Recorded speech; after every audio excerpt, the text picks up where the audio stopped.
Welcome to the Lifeboat Academy's 2024 Stewardship Council Annual Review Meeting.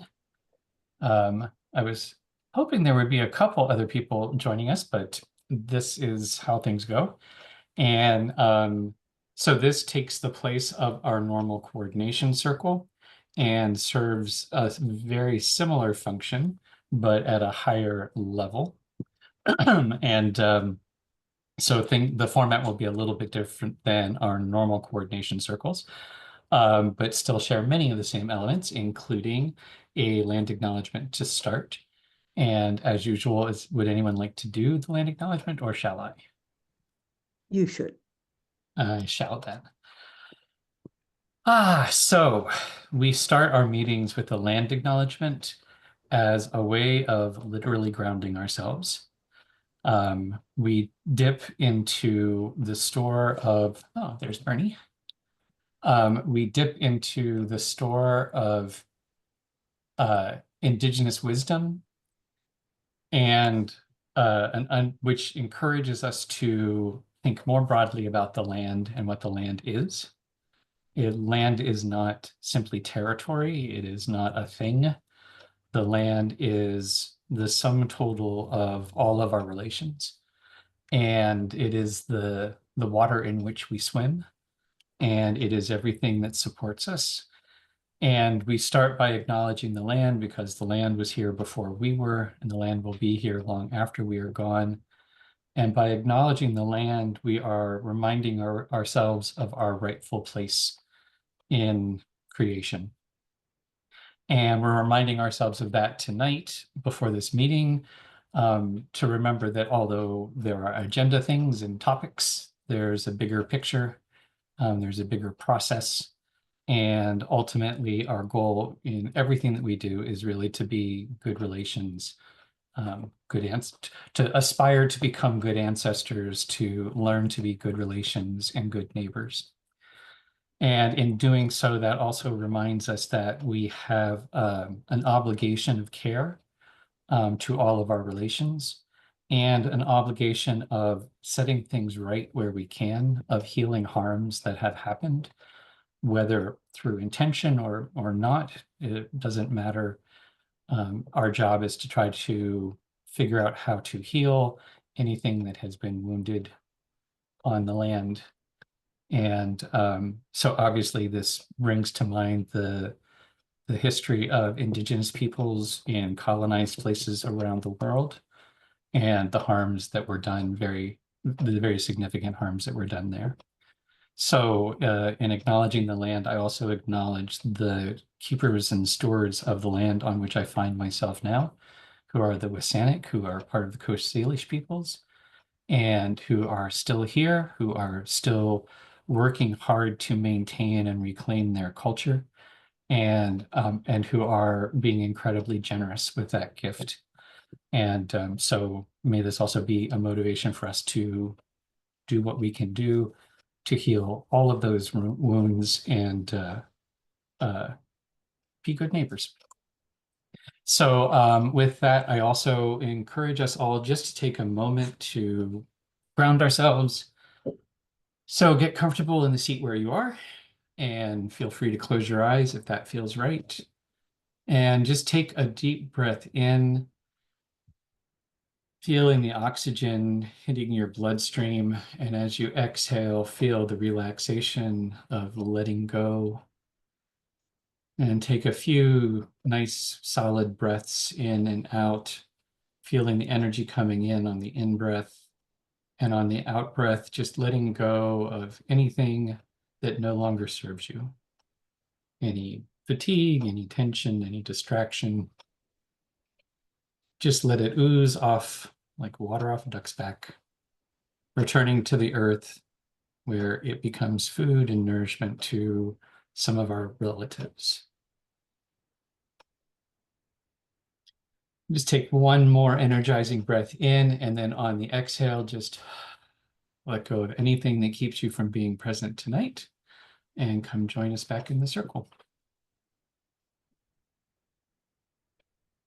All right. I have a check-in question for us, which is, as is normal in our coordination circles, we want to make sure that we reconnect with the North Star, with the deep motivation that inspires us to do this work.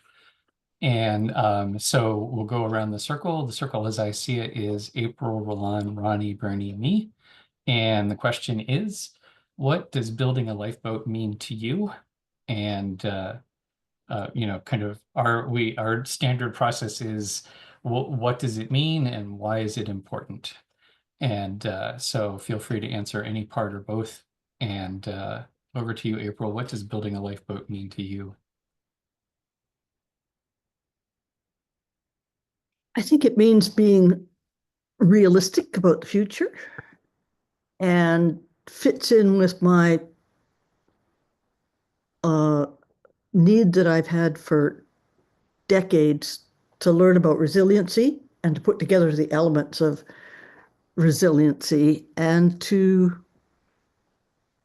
make and be in a good neighborhood, I guess. And on to Roland, I think.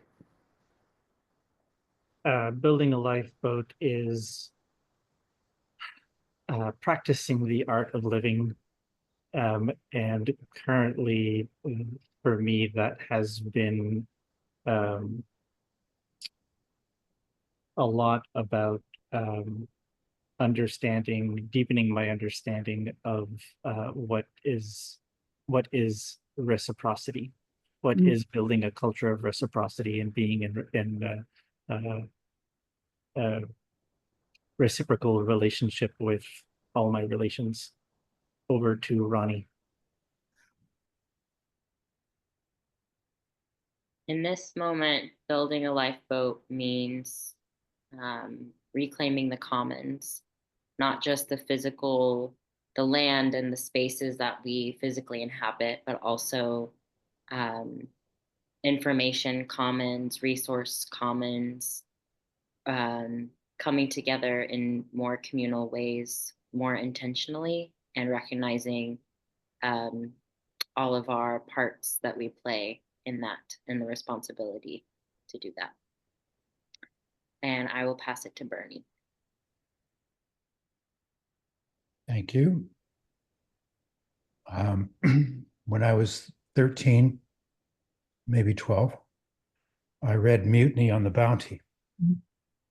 And then, there's subsequently a movie made right around that time. But I read the book first because I was a bookish little guy. So the image of Lifeboat is burnt in my mind from that, being cast adrift in the South Pacific and not. And somehow believing that if you work together against all odds, there will be a way through. So that's I strongly associate that metaphor or whatever with the word lifeboat. But the most important part of that is the discipline of the shipmates. And finding shipmates that really will be there for each other.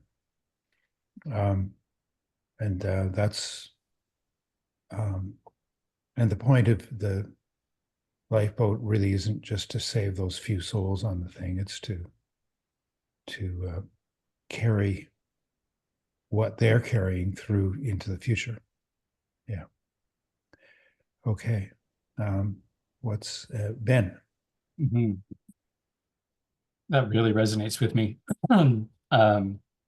Actually, everything everyone's saying is resonating, and I think for me, I think it's kind of just a restatement, kind of at the intersection, because I think that is finding good teammates involves becoming a good teammate. That learning how to show up, how to consistently show up when sometimes you don't want to, and when sometimes the weather's bad, And I think the other thing too that's coming from me right now, like sort of one of the emerging aspects is, and there is a pleasure in that. You know, there's this weird cosmic irony around when you let go of holding on to the safety and the, you know, the comfort of knowing all the right answers and that sort of thing. You go through the discomfort, but on the other side of the discomfort, there's a kind of solidity that has its own comfort.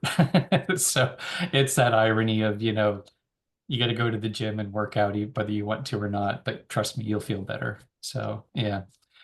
Awesome. So I'm going to switch over to a PowerPoint that I put together.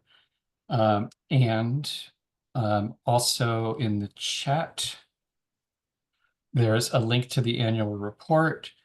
And that is the document that is serving as our repository for collective learning and where are we now and where do we want to go.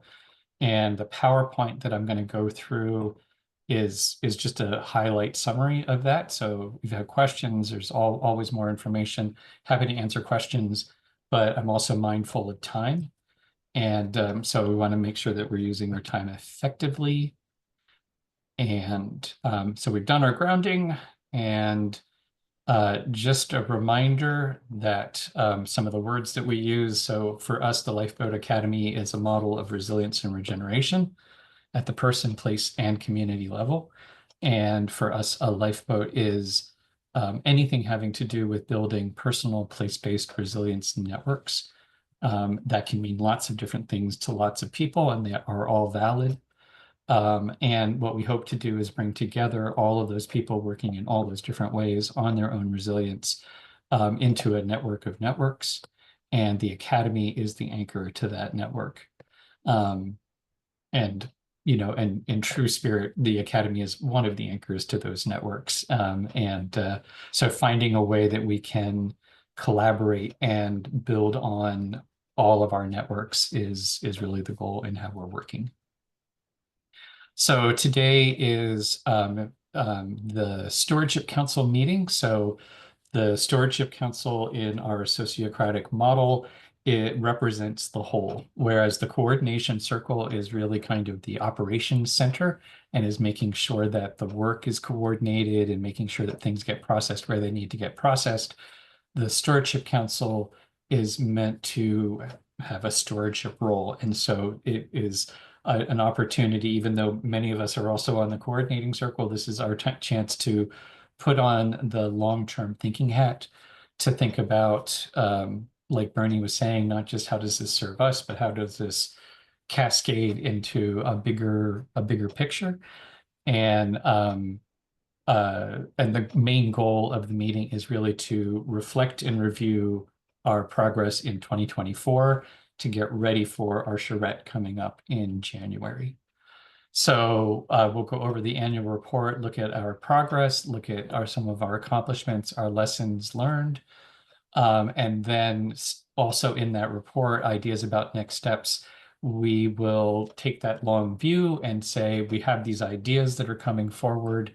Where do we want to be putting our effort and our energy in 2025? And the main product of this meeting as the Stewardship Council are marching orders, requests for proposals that go to the guilds that say, and technically they go to all of our members, all of our guild members and anybody who's interested. And they're basically us saying, these are the things that we think are important. How would you go about getting some of these things done? So we're setting the direction, and then the guilds answer that question by saying, these are some of the things we would actually do. This is how we'd organize our time and our resources. So tonight, all we're doing is kind of setting the marching orders. We're not actually coming up with the plans, and we're making the request. We also will very quickly look at our asset inventory, because that's also in sociocracy, making sure that the resources have a home and that each of the guilds know which resources are theirs to access. Just clearer lines of communication. If we were a fully fledged up and running co-op, we would also have a financial plan where we would be looking at our annual financials, any surplus that's left over, and we can't really run a debt. So hopefully the financial information would be how we then distribute the surplus and how we want to plan for the next year. But since we are still in a kind of an extended limbo state, no real point talking about the financial plan until we have a little bit more idea of what kind of finances we have available. And then the last thing that we do is set the dates for the charrette. So that's the agenda. And just before we go on, are there any questions about what we're doing tonight or how this is going to happen? Seeing none, we'll move on. All right, always important because what we're doing is we're looking at our progress against our goals. So we want to make sure that we're looking back to the beginning of 2024 and the ideas that we were putting in motion then. And the guiding principles that we identified in our last charrette for the year were to treat all projects as experiments, to recognize the inherent intelligence of nature, making sure that we're doing a lot of biomimicry, treating the farm as an organism composed of organs and actually an organ in a larger organism that's the community, recognizing the centrality of trust, and so doing everything we can to be trustworthy, and a reminder that you can't push rope. It's still fun after all these years. So those are our guiding principles. And we took some of those guiding principles, treating the farm as an organism, by thinking about how we wanted to divide ourselves up. And the first thing that we did was identify the organs. And so we thought about the heart, the loving, connecting part, the immune system, figuring out what to do with alien invaders, the brain and sensing system, the muscle and bone. I don't know why those letters got bounced around there, but any of the muscles and bone, and the tentacles. And we had feelers and tentacles, I think. There was a combination. Yeah. And so then we took those conceptual organs and they got turned into the Heartwork and Philosophy Guild, the Governance and Principles Guild, the Finance and Legal Guild, Farm, Food and Housing, and the Outreach and Network Guild. And each of those guilds then was given some responsibilities. Heartwork is, I guess, still whatever the time sense is. Heartwork is the get to know you and celebrations opportunities guild. So it was really tasked with figuring out how do we grow deeper relations among members. Governance and principles, that's not what they were tasked with. Governance and principles was about onboarding and conflict resolution. Finance and legal is about establishing our legal entity and finding pathways to investors, securing the property in a legal sense. And farm, food, and housing was all about the physical plant, the property itself, and learning to work better with guests and woofers and interns. And then, of course, outreach and network was about reaching out and finding new lifeboat builders, investors, partners of all sorts. So that was what we had in mind for where we were starting. And I'm going to pause there before we talk about where we go forward. Actually, I'm going to go through the circle and then just in sort of reflections on where we were begin with. Reflections, reactions, anything that might be coming up, or questions. April, over to you. My reflection is that we've moved quite a distance, which is evident actually through the whole report and consolidated stuff that we have now.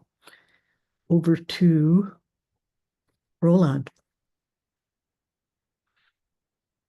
Yeah, it's interesting to look at the way that we defined the guilds at last year and how much they've transformed. As the co-caretaker for the Hard Work Guild, I think it has a much deeper significance for the Lifeboat Academy than what than the short phrase that was shown, because we've realized that we're sort of the keepers of the agreements and such. Anyway, and same with the other guilds, and I'm looking forward to talking about the education, no, the learning, and anyway, that guild that I like to think of as the Curiosity Guild. Over to Ronnie. Yeah, pretty much what Roland said. It's really interesting to see what the guild started out as a year ago, which feels way longer than a year ago. Just seems like so much has happened. And how the guilds have evolved and changed. And we also expected that. We were like, this is what we want the guilds to be for now, knowing that they will morph into whatever they need to be. And they have, and they continue to. And that's a really cool process. And I really appreciate how we use a framework where that is built in. So it's not like, oh gosh, we're deviating from what we set out to do. It's like, well, does this make sense that this will evolve this way, or does this belong to another guild? So there's a lot of fluidity there that I appreciate. Over to Bernie. I'll pass. I'm really in an observer status for this initiative. Yeah, I think I've got a big ditto, including it seems a lot longer than a year ago. And it wasn't even a year, it was February, so 10 months ago. And there's been a lot of, and it feels like a natural evolution. I think that's partly it's not just what got done, but it felt relatively effortless compared to where we've been, like 2 years ago, 3 years ago. Yeah, there's something about the foundation knitting together. And yeah, that feels all very, very positive.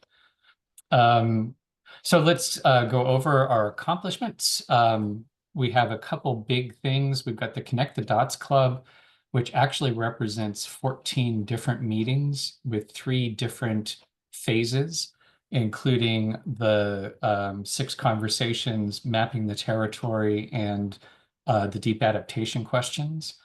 I'm sorry I didn't have the time to do some of the numbers gathering, but we probably had over a dozen, probably over a dozen, maybe more like 20 people involved in different parts, and many of them consistently showing up over time, which is actually one of the things that we discovered was having the same group of folks with different questions is well, I'm jumping ahead, but anyhow, so we did the Connect the Dots Club. We also went through our fall semester, which was our first attempt at kind of putting together a syllabus, a program, rather than just sort of individual events. And that led to our 2025 initiative, which is up and running. So we are recruiting, and we have a cohort already of new lifeboat builders and an enhanced way of thinking about that. We also added agreement circles to our navigation sessions, and I think did another iteration on the navigation session format. We now have all but approved and reviewed by the lawyers rules of association, which has been a very long time coming, and I will be very, very happy when they are just approved and ready to go. And that has been, I think a lot of these things have been, there's a little bit of a product, but the progress, the conversations that went into getting to that point are probably more valuable than the end product, although the end product reflects that. And we've been very good at regular, consistent communication. This is actually one of the things too that I'd like to supplement in the final report. How many posts did we have? What was our reach? Especially the YouTube communication, which is largely thanks to Roland and the diligence of making sure that the videos get cleaned and put up. And we've got, you know, I mean, considering our sort of humble aspirations, we're getting views. And so they're going on there and people are actually watching, and we have gotten feedback from people who have said that they've started to incorporate the things that they're seeing into their meetings, and that's really improved how their meetings are working. We've been working on the podcast, and that's been just a really great exploration. Hopefully Andy had some health concerns that took him sort of out of the running for a while, but he was in, I know he has the first 2 or 3 done. But you know, there's been a little bit of a hiccup, but I think we can see them coming out in 2025. We've done a lot of work on the ground, especially considering the skeletons crew that we have here on the farm. But especially taking advantage of the woofers. There's been some physical changes here at the farm, and we've done a whole whack of onboarding. Again, it'd be good to kind of document the numbers here, but we've presented 1, 2, 3, 4, 5, 6, 7 different webinars on 7 different topics. And each of them were presented multiple times to multiple, you know, people in the audience, plus they are also on the YouTube channel and have been viewed multiple times. So we're actually, you know, we're getting a lot of information out there. And so those are sort of some of the physical things that the on tasks that you can check off the list, accomplishments. And we also want to take a look at the impact that we're having. And especially as with our Stewardship Council hats on, you know, we need to be, this is our time to bring our attention to how do we actually make sure that we're being effective and making something positive happen. So one of our things is disseminating practical skills. And I think that, again, the YouTube channel and the woofers that we were hosting on the farm, I think that's where most of that has happened in terms of our impact. Modeling high functioning collaboration. Again, a lot through the webinars, the YouTube, and then also bringing in new lifeboat builders and engaging them in the meetings themselves. Demonstration of regenerative ag projects. And again, that's, you know, given that we have a skeleton crew, we've got some hugelkultur experiments going on, some water management experiments going on, some all-season growing, some perennial, you know, experimenting with perennials. So we've got a number of different things going on there. And reconciliation and integration of Indigenous knowledge. We have been, a lot of what we do online is, you know, demonstrating that, but then also our daily circles and the integration of the Indigenous tools for living in a lot of our practices is currently what we're doing. Obviously an area that we can expand on. Increasing local food sovereignty. I would say right now those are very, very baby steps, but we're doing what we can in terms of growing what we can and caring for the food producing ecosystem. Likewise, healing the ecosystems. We've been doing some invasives clearing, some fire management, some water management, and you know, trying to garbage removal, actually just physically getting rid of the trash that has built up on previous watches, and providing land access to farmers through hosting woofers, and affordable housing and equity. I would say that's sort of the major accomplishment there has been in our rules of association and sort of creating a foundation for it.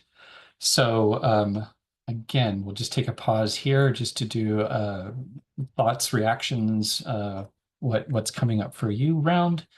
April, over to you. I really like having the social impact areas and having a chance to contrast and compare within each one. And it also demonstrates to me that we are walking the walk as much as we can. We could just have talked the talk about all of this, but there's actually getting done what can be got done at this stage, it looks like. So that's impressive. Over to Roland. Yeah, I'm just going to reiterate how useful it is to do this yearly review. And even though these are broad categories, just seeing the different areas that we've touched and makes me look forward to the section where we talk about what is the Lifeboat Academy's goals and which ones need attention and which ones are rolling along just fine. Over to Ronnie. I wanted to just add or emphasize the impact on me and people in my life as a lifeboat builder. You know, I've brought a lot of the tools we use into a lot of different spaces with varying levels of depth, and introduced a lot of people to circle process, especially circle. That's been the main one. But yeah, I feel so equipped to facilitate groups now because of the tools that I've learned here. And that's really amazing. And I know people learn from me as well. And I fully intend to keep doing that. So I'm not exactly, I think that fits with high functioning collaboration. I just want to put some stars around that because that's big in my life. Over to Bernie. Again, and I'm here to observe and come up to speed with what you've been doing. But I do want to say that this list is congruent with what we're doing here at Water Island. And I guess our focus has been reaching out to the local community on each of these themes, you know, keeping our ears open to what the local community is. If there's anybody talking about local food sovereignty, we show up and, you know, essentially learn what the local community, who the people are that are concerned about these things, to try to build a network of allies. So it is, it's not a, it's a kind of leadership, but it's leadership with humility, you know. The perception we're getting on Indigenous knowledge is that the culture that actually our immediate neighbors, the Lakota people, they have a sea culture, but they are living as modern people of this century in this country, and they have a diet that is not just a seafaring diet anymore, and it may be a thing of great value to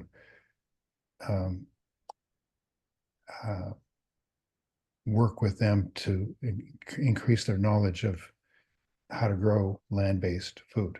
Yeah, it's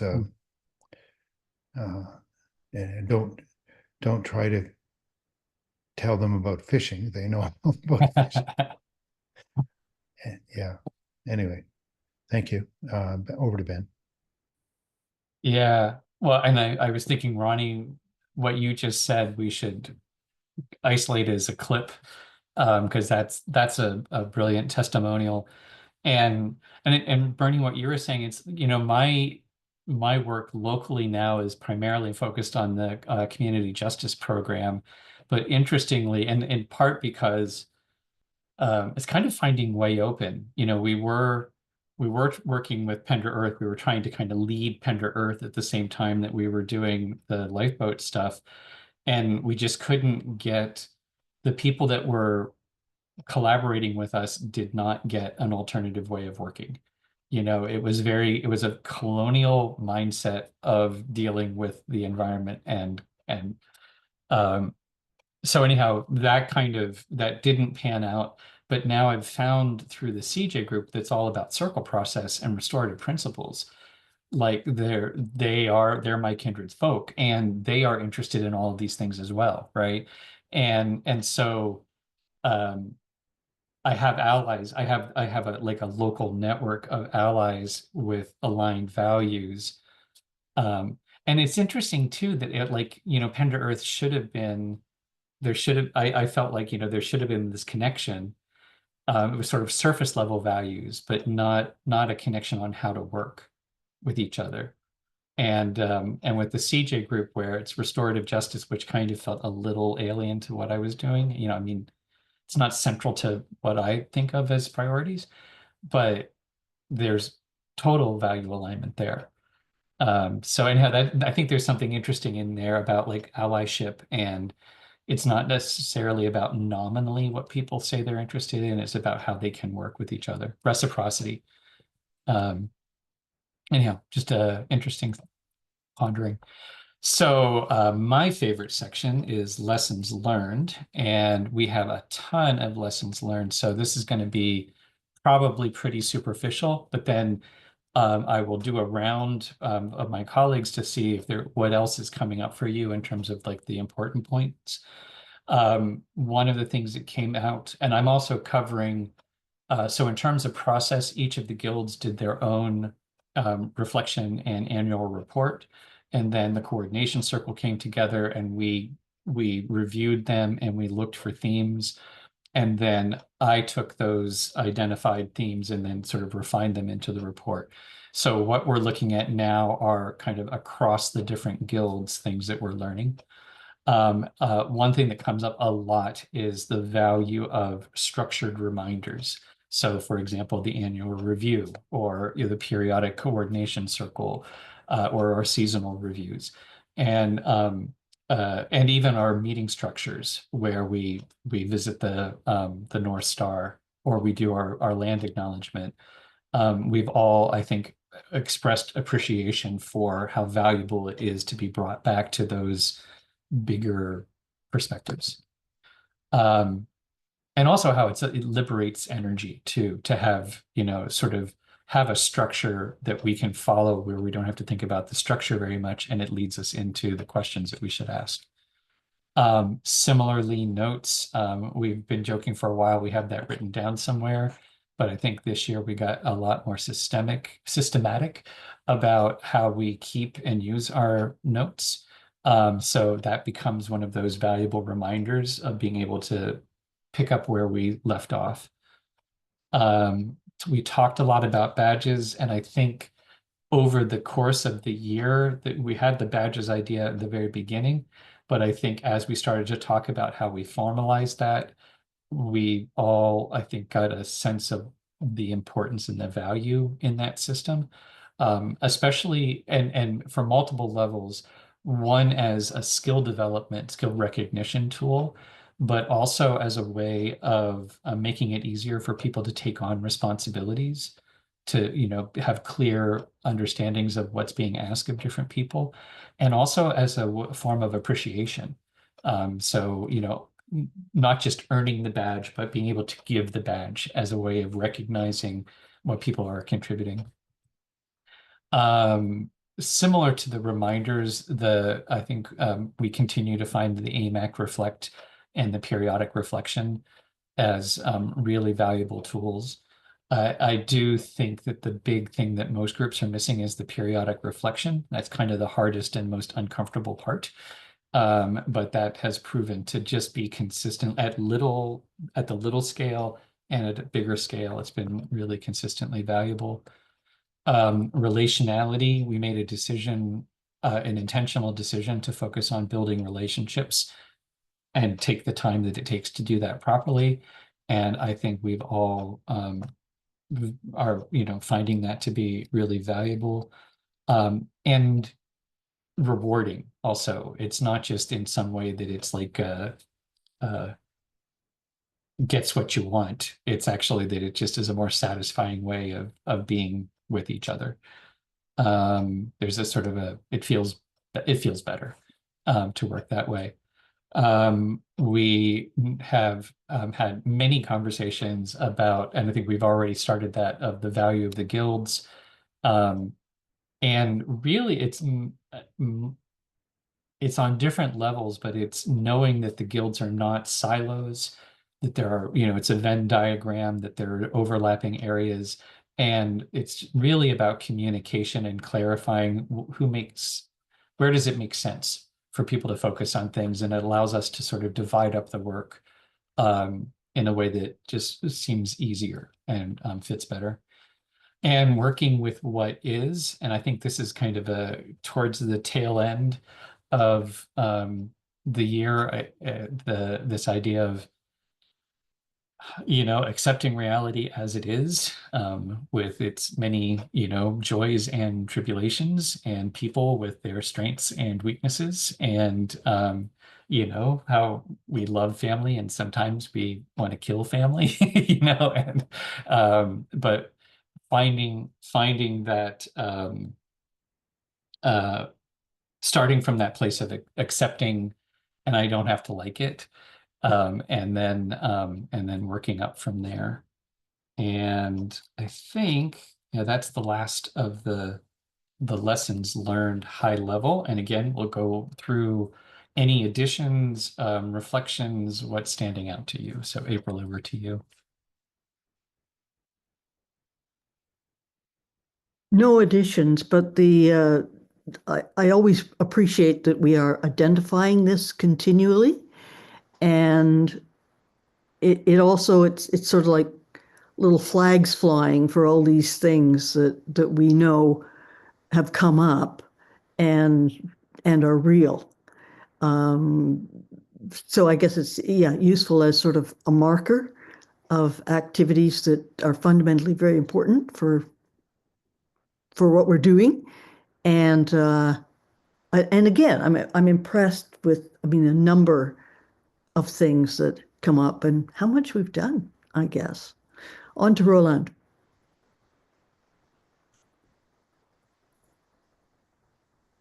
Thanks for going through all of those. It's good to look at them. Yeah, I think I'm going to leave it as that. I think I may have some negative lessons learned that might be more useful elsewhere in the evening. So I'm going to hang on to them as opportunities for reflection and learning from the challenges. I guess it's a little bit along. It kind of fits in the working with what is. So over to Ronnie. I agree with what's been said. I feel like these really affirm the process that we use and why we use it. And it's nice to see that the process works. We have evidence to back up why we do what we do. So that's valuable. Over to Bernie. Observer only here. I'm interested in this term of guilds.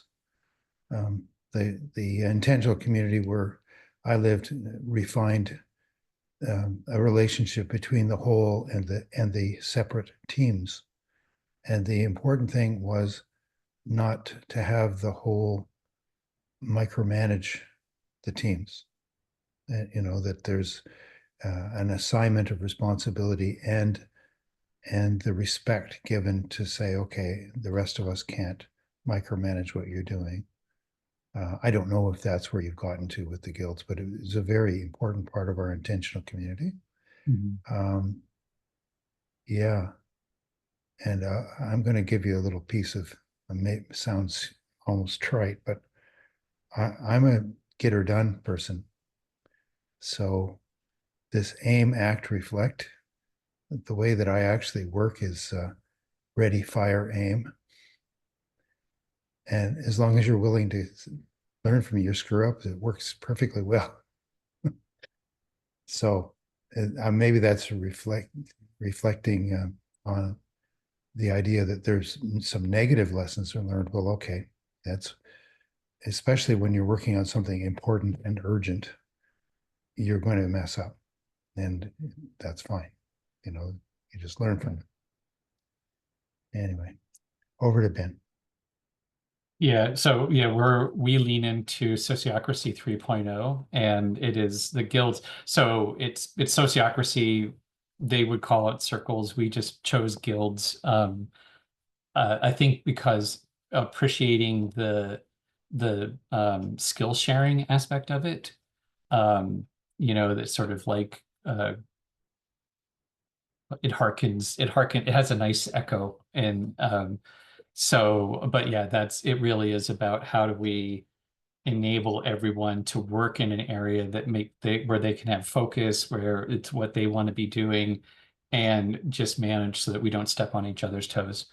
So that is central. And likewise, we are all about experimentation. So aim, act, reflect is not waiting till there's a perfect plan. It's good enough for now, safe enough to try, and learn, you know, whether the experiment goes the way you planned or not, it was still a good experiment, right? As long as you can learn from it. So yeah, we're talking the same language there. All right, and some of the shifts. Oh, actually, the other thing too when I was talking through the lessons learned, and April was talking about the flags, and I was thinking about, we've noticed this in our morning circle, and also I'm noticing it in the lessons learned, is that, you know, there are sort of emerging areas of lessons, and lessons that are kind of getting like, oh, right, yeah, we know that now, right? This is kind of like a confirmation. This is really a confirmation. Yeah, that's still true. And then there are some new things that are like, and you know, I'm not sure what that means exactly yet, but it seems like there's an area of learning. So, and I think it's also kind of the shift. So how is our thinking shifting? This is in one of those, not new, but I think in confirmation, deepening an appreciation for relationality and growing attention on reciprocity. And what are the elements of reciprocity, and how does that whole thing work? And guilds generally, I think that we've already talked about this, so I think we don't really need to go too much into it, but it's a clearer sense of why we have guilds, which makes it easier to talk about what each guild is about. And the sense of, it's the Venn diagram, but it's also recognizing there's a core that is pretty clear in each of the guilds. And then there's a periphery where it starts to blend into the other guild. So having some clarity on the core, like the heart of the guild, what it's really all about, makes it easier to negotiate across those, you know, where the Venn overlap is. And then some specific changes that are happening is, it was already mentioned, heart work is really the core, is about the agreements. How do we want to work together? How do we keep those alive and make sure that it's sort of the culture? We've talked about the vibes watcher, and it's also a culture, making sure that we're walking the talk internally. We didn't get any uptake when it was called governance and principles. We didn't have anybody but me who was interested in. We had people who were interested in it, but not enough to actually show up at the guild meetings. And so it laid sort of moribund for a while, or basically it was a guild of one person, and I would just sort of do things on the side. But I think it's become clear now the way that content area is really about, it's how do we track our own experiments. So as a helping guild for the other guilds, what are good indicators? How do you take vague ideas and turn them into something actionable? So as kind of a support that way. Finance and legal is still focused on the legal structure, but will be changing in the near future as we have our rules of association done. The nature of that guild is going to change pretty significantly into probably talking more with more potential people who might want to join the co-op. The farm, the big thing I think about how shifts in thinking around the farm has been this clarity we've developed around why is there a physical farm and this online thing, how do these two parts relate to each other? And the idea of the Farmastery and the farm as a literally grounded anchor to all of the work that we do on, the cosmolocal nature of it. I think that's starting to get clearer. And I think with outreach and the network guild, I think a lot of it, the sense is the core is really clear, but now I think we're developing a better sense of kind of the interrelationship between outreach and all of the other guilds, because it also has its own purpose, but then it also serves as a support to the projects that the other guilds are doing. So those, I think, were the big shifts that we identified. And again, we'll just do a quick this one just to see if there's anything that anybody wants to add to it. April? No, nothing to add. On to Roland. I think I'd like to add a little detail that currently the finance and legal is more or less dedicated to what I think is more of the farm guild, because the articles of incorporation are more about the farmastery. So it's really useful to have that term now to be able to use the farmastery, the farmer caretakers that are going to be at 98, 91 Spalding Road or wherever. And then so once the articles of incorporation are done, the finance and legal will likely transition into working on thanks, Bernie.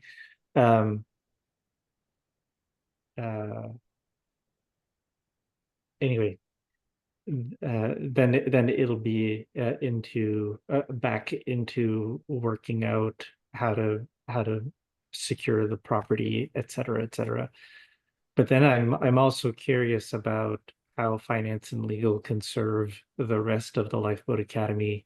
And I'm curious to talk about the sort of emerging understanding of reciprocity in terms of the Lifeboat Academy as a whole, as perhaps a key to make it sustainable, self-sustaining. So over to Ronnie. All I have to say is all of this is making me really look forward to the next year and sort of how things emerge and shift. And a lot of that we won't know till a year from now when we're doing our annual report. So, well, yeah, but yeah, I'm just looking forward to it. Back to you, Ben.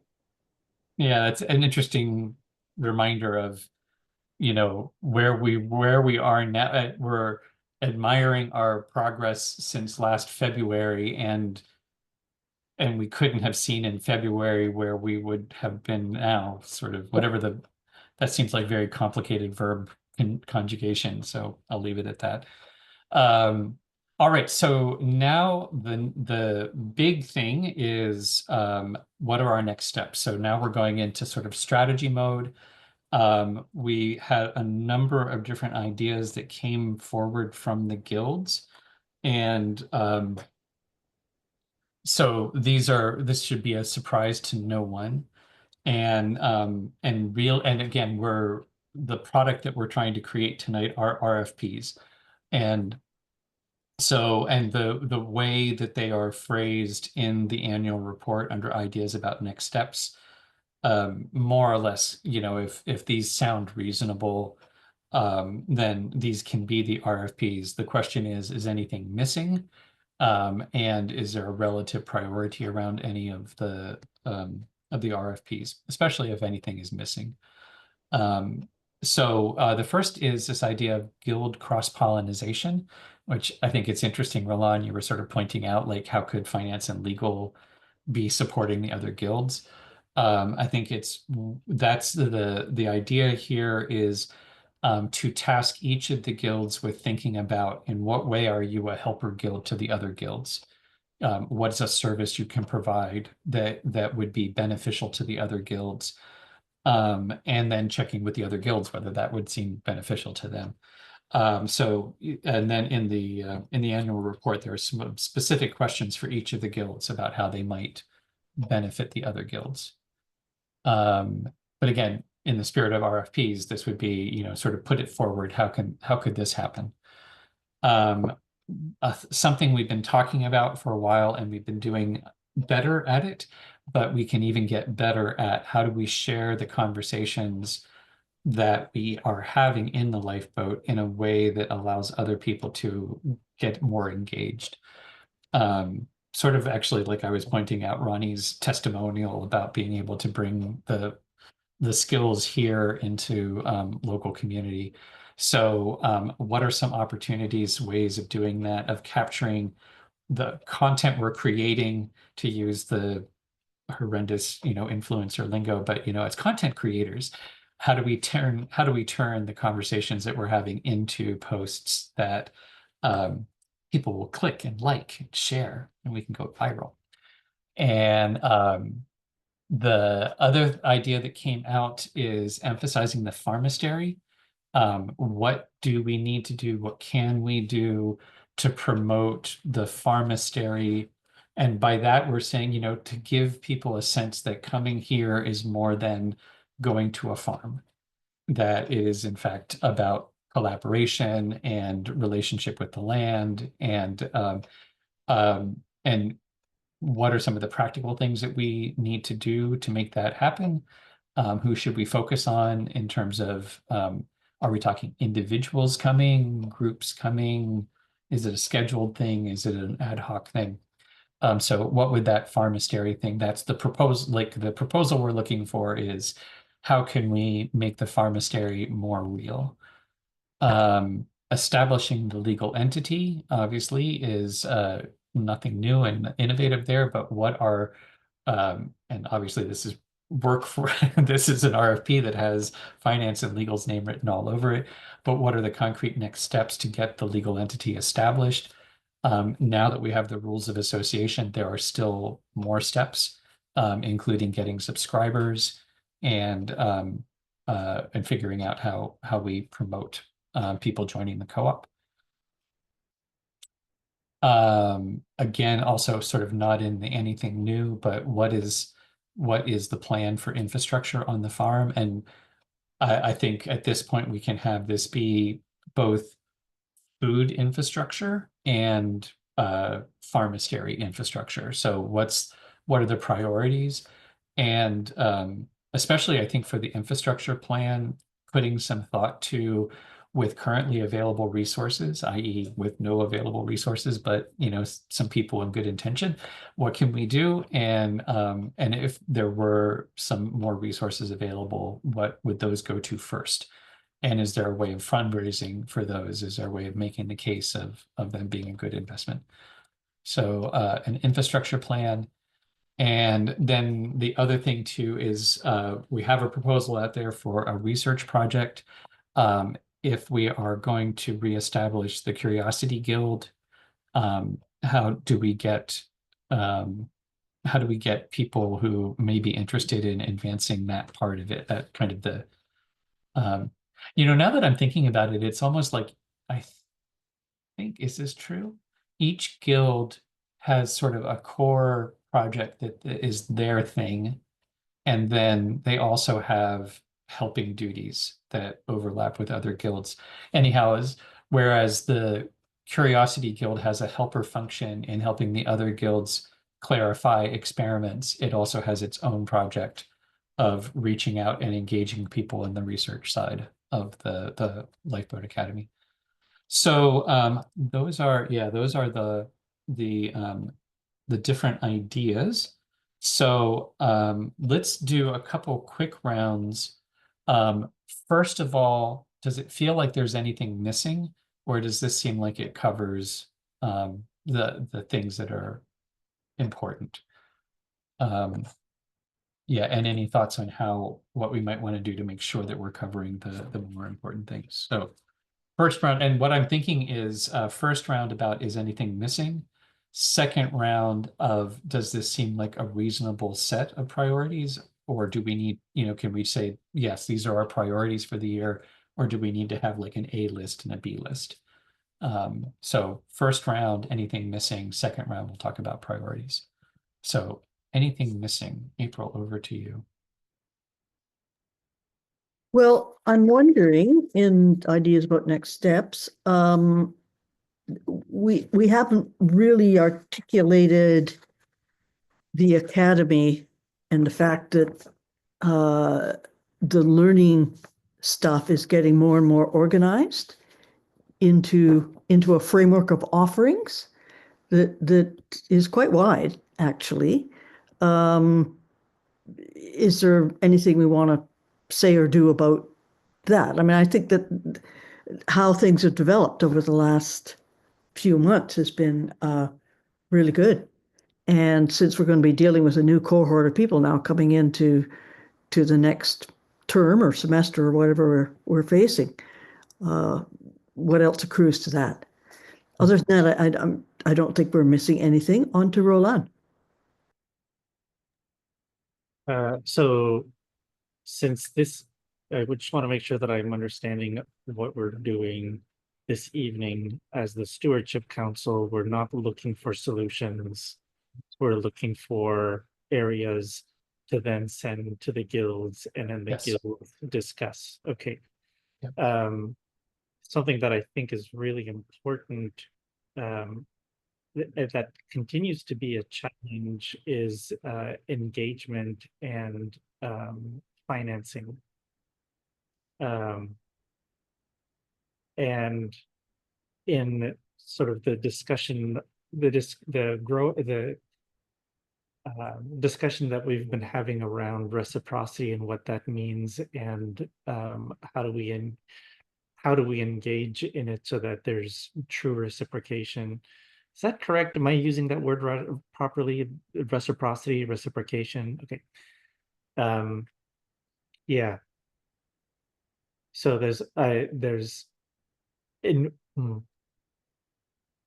where does that discussion fit with which guild and or plural guilds? So those two questions. So financial sustainability, and how can we have it's wonderful that there were 5 of us at this meeting, and how do we deal with engagement? How do we deal with retainment? Because we do a lot, and imagine if we had more. So over to Ronnie.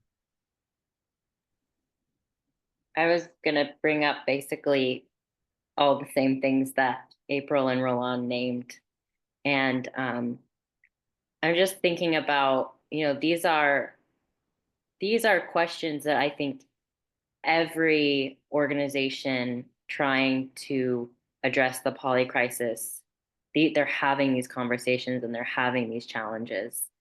The Good Grief Network has been around like a decade, And for most, like for 8 of those years, 7 or 8 of those years, it was 2 people, you know, living in their parents' basement, trying to make shit happen. And finally, they got some traction. They got enough engagement to start a nonprofit, start charging more money. You know, it was a very long process. And they're still, you know, they're in their annual reflection period right now as well. And they have a survey out and they're like, what can we do to make this better for you? How can we get more people? How can we, you know, so I'm mostly saying this for myself to reassure myself that like these are very normal challenges, especially with the way that capitalism is crashing and burning at this point. But I think they're really important, and they are part of the poly crisis, and they are one of the areas that we need to work to find creative solutions. And I'm also reminding myself, like, I feel the tension of it, and it's like, it's okay. It makes sense.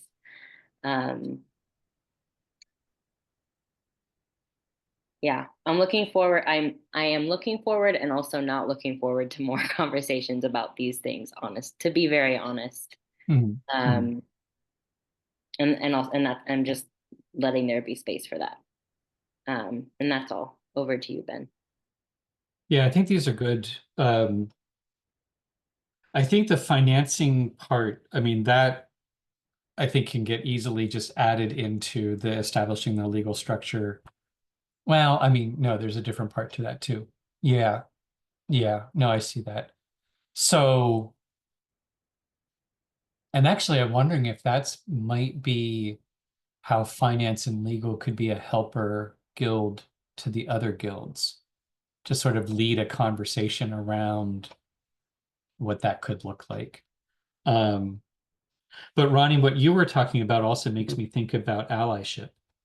And because these are common problems, and um, how do we lean into, true allyship? It's part of collaboration is different things. It's fractal, just like, everything else that we're talking about. So how do we find support from our allies and support our allies? Where's that fit? Yeah, so how I was hearing this is that there's potentially a project in a way. I think I didn't put it in the report because I was thinking, well, there's the 2025 cohort already, and there's a plan around that, but that still has to happen. So that still needs to be a project. And so, yeah, how do we form that as an RFP, sort of making it a specific thing that is, how would you put this in process? And then a conversation around engagement and reciprocity. Where does that live? How does that happen? And maybe it's the same as allyship, but or maybe it's a part of that. And so there's maybe 2 or 3 ideas that I think we're talking about. And I also want to go back in the PowerPoint. Where's my? There we go.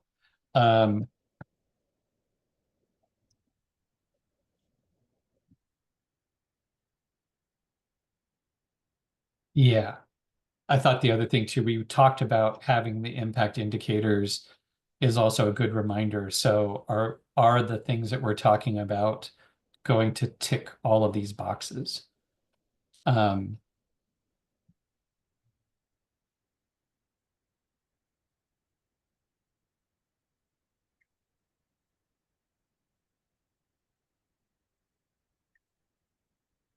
think that, yeah, so I'll leave that up for now. And so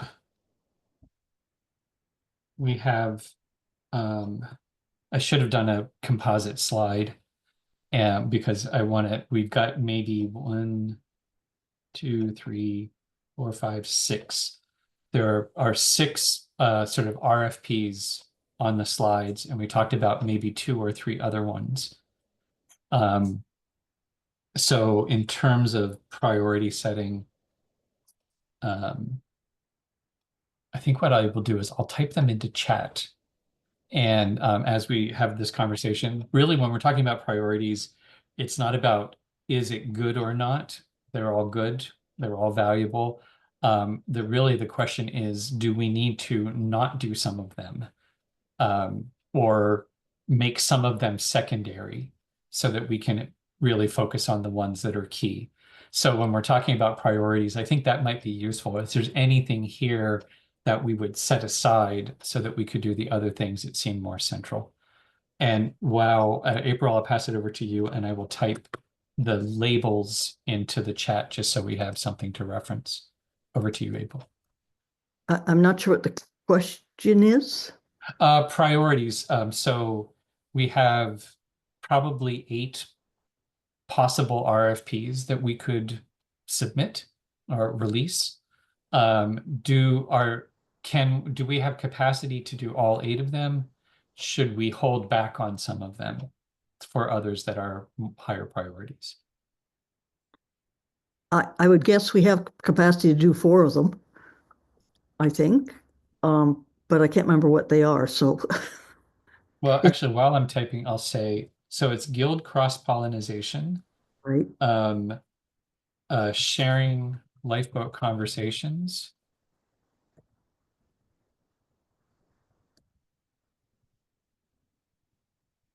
emphasis on the Farmastery, developing the Farmastery,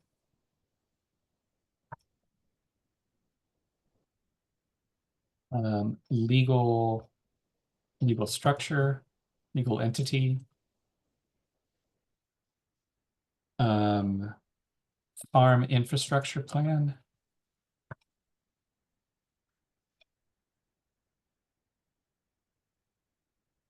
research project, and then the additions. I'm going to say, where does the learning live? Just that's what my note is. And engagement and reciprocity.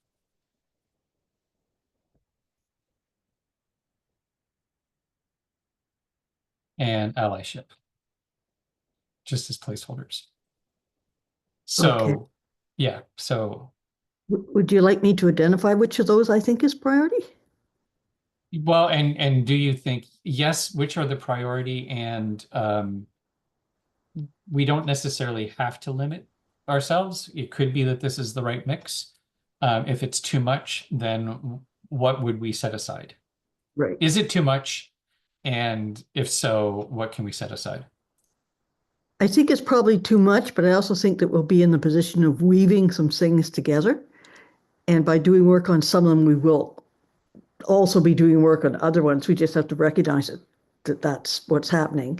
So I said 4 of those things simply because it's 6 o'clock on a Monday night. And, if you ask me at 10 in the morning tomorrow, I'll probably take them all on. So there's that. The other thing is that there's some of those that we need to do no matter what.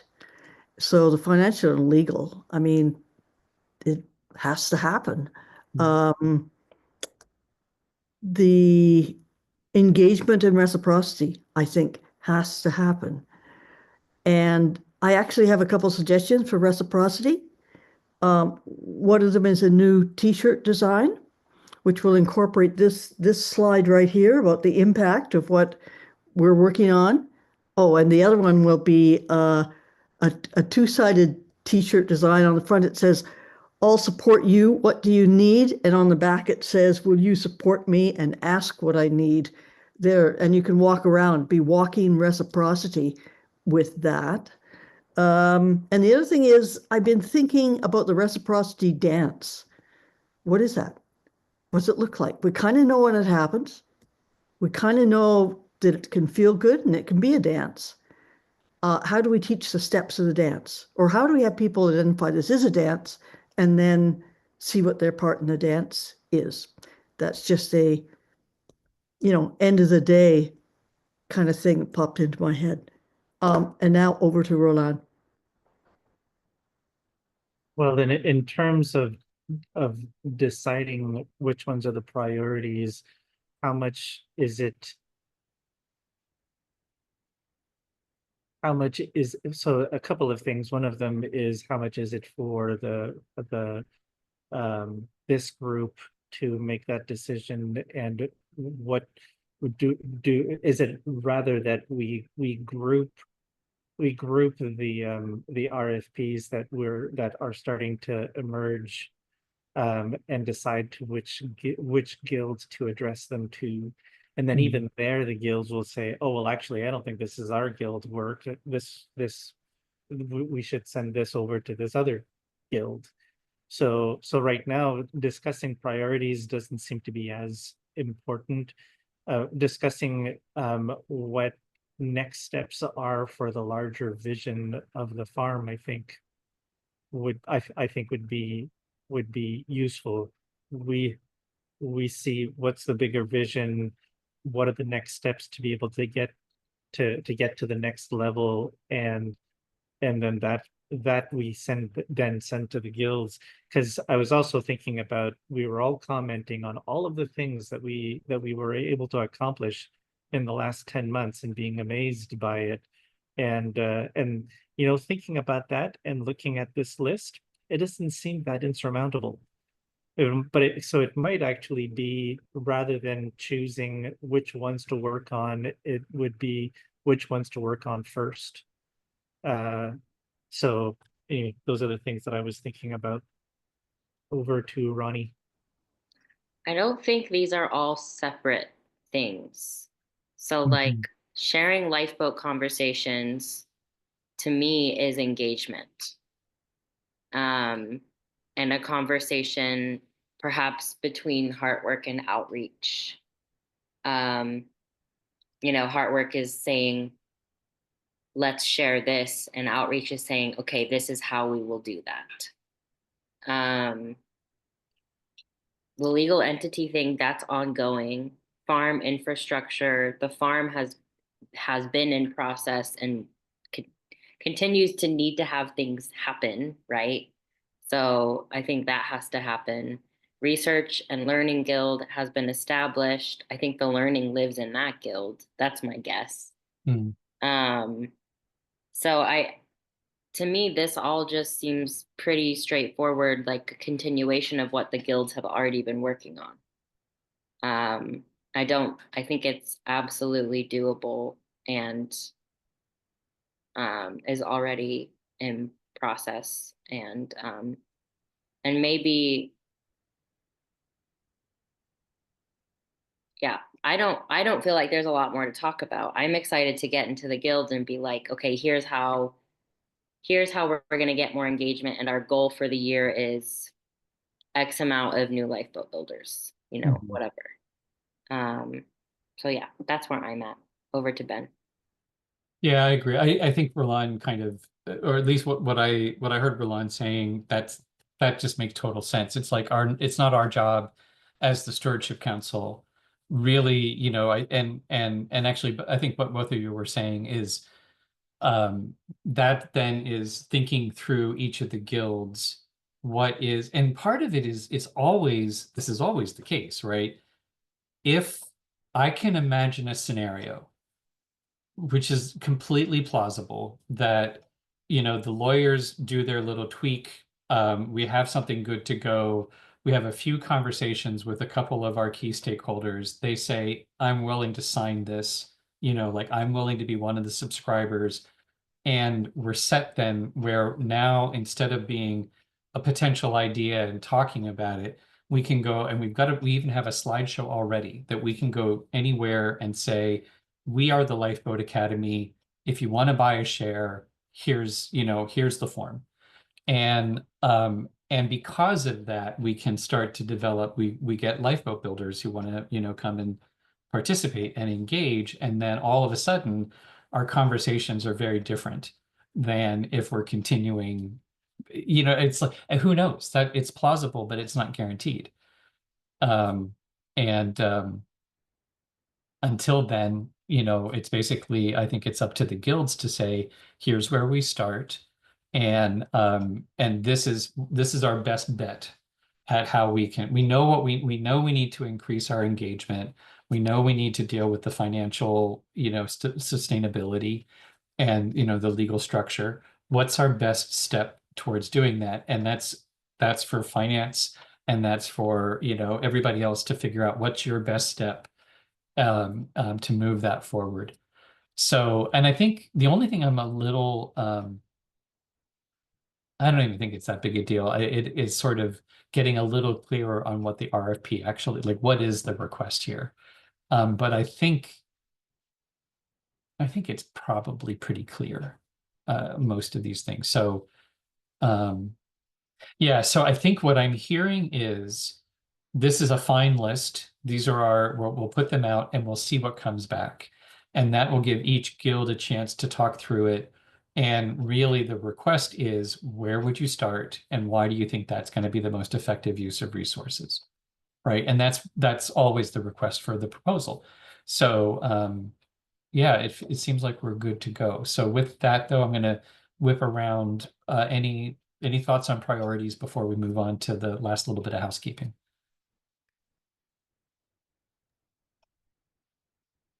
Me? Yes, April, you, sorry.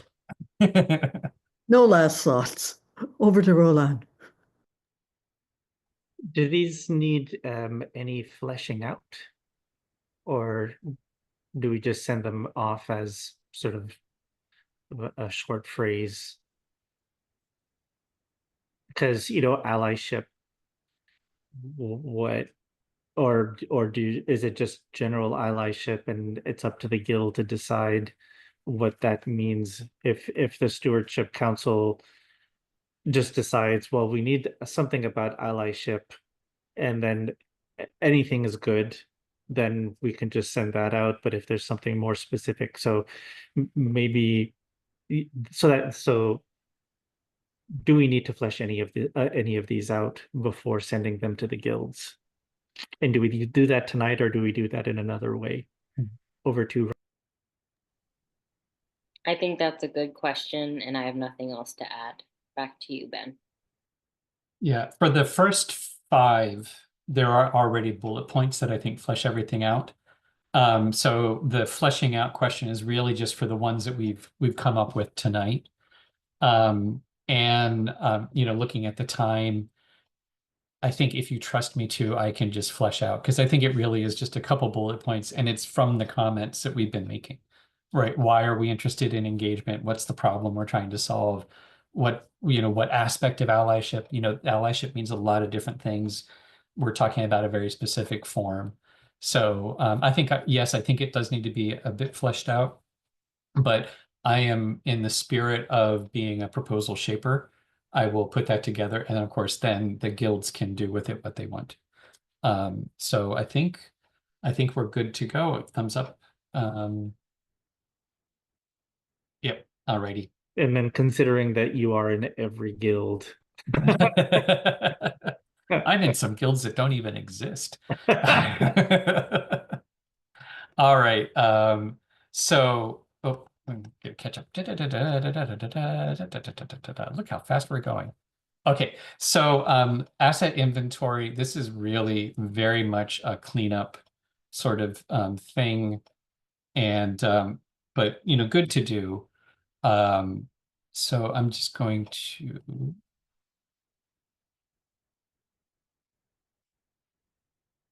Here's our board from last year from the charrette, and we listed all of the assets that we could think of, and the ones that are in the darker color are new assets or updated assets, including the operating agreements, the agreement circle process, the rules of association, the pitch deck, and I just put hundreds of memes. I don't know what the number is, but it's up there.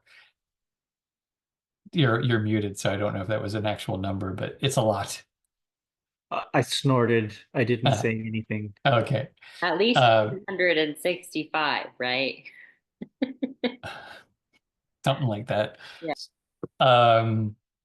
So the purpose of this is actually just when we are finalizing the guilds, then, you know, because we're going to do a little bit of reshaping as part of the charrette, and we just want to make sure that everyone knows what resources live in which guild. So if on can anyone think of any interesting and valuable resources that we don't have listed?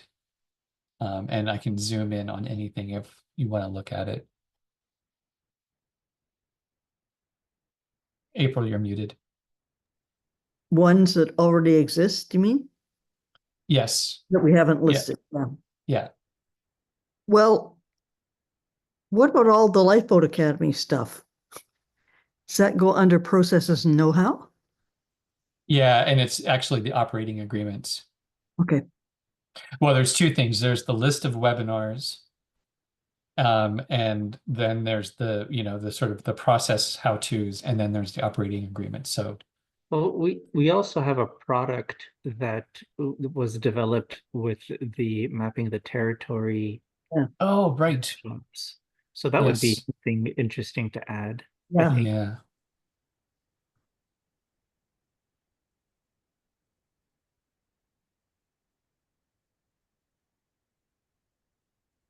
Yeah, that's a good one. Any other, we can just popcorn this if you, any other ideas? Are there anything else like that that through any of the webinars or circles or anything like that? Because that's kind of an interesting form of engagement is teasing out and bringing forward and using things that have been developed collaboratively in like that. Mhm. You know, look at what you helped to do. I guess there's the compass. Yeah. Oops. All right. Anything else?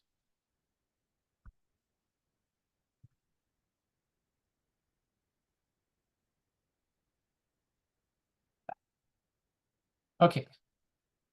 Then we'll consider that done. And back to the other bit. And I think the last thing on the to-do list is promote the cohort. And then can we pick a date tonight? There are basically three options. If we're going to stick to the weekends and we want it to be end of January, early February, then these are the weekends. I didn't notice any holidays or, you know, issues coming up with any of the weekends. And I did look at, and it would be possible for each of the guilds to meet before the 17th, but the more time there is, you know, obviously. And I will say this is, I'm going to kind of jump into circle, or push myself to the head of the queue in the circle. You know, earlier is better just because it gives us more time for them to actually get to work on things, provided it's not too early. So, thoughts on dates? I guess let's just do a quick circle considerations for picking one of the dates. April, over to you. I'm busy already 31st to February 2nd, so either of the two dates would suit me. Over to Roland. I agree with you, Ben. The earlier the better, and you answered the question that I was going to ask if the guilds would have an opportunity to meet before January 17th. My vote would be for January 17th to take advantage of. I understand a lot of other people are excited at the beginning of January and are open to do new things. So with that, probably January 17th would be good. And since we're all on the guilds in the guilds. I was wondering about kind of keeping in the back of our minds that we may have to do a little push to get things ready for the charrette if it's earlier. So that could have an impact on the 17th or the 24th as the dates. So over to Ronnie. I like the 24th because it still seems early, but gives us an extra week to get some stuff done. And it's also just a little bit easier for me to do that weekend than the 17th. So those are my considerations. Over to you, Ben. Yeah, I think the 24th is the winner. And it's sort of, as I was looking, I'm like, pick the middle. So yeah, I agree. It's in January. That there was technically I wanted it to be in January. I was willing for it to happen in February 2nd, but yeah, 24th, I think we're set. All right. Well, we made it through. We're just a little bit after 90 minutes, which I think is great for the Stewardship Council. And it really does feel like we got a whole whack of things advanced. So the only action item coming from this meeting is from me, which is to add some bullet points to the three new next steps, and then make sure that they get out to the guilds and everybody. And that seems very doable. And so let's just do once around last thoughts for the good of the cause. April, over to you. Well, this has been good. I feel like I've stewarded and allied and done many different functions during this. It's really nice once again to look at the achievements and the impact from when we sort of set this out as a plan or a wish. And yeah, I just find it really encouraging. It's another form of reminding myself of what's gone on. So that's it. Over to Roland. Yeah, thanks everyone. Next steps. Over to Ronnie. Good job, team. And I just have a question, which is, are we adjourning for the holidays, and when does the adjourning end? Over to Ben. Good question. I had sort of assumed that we were, and that we would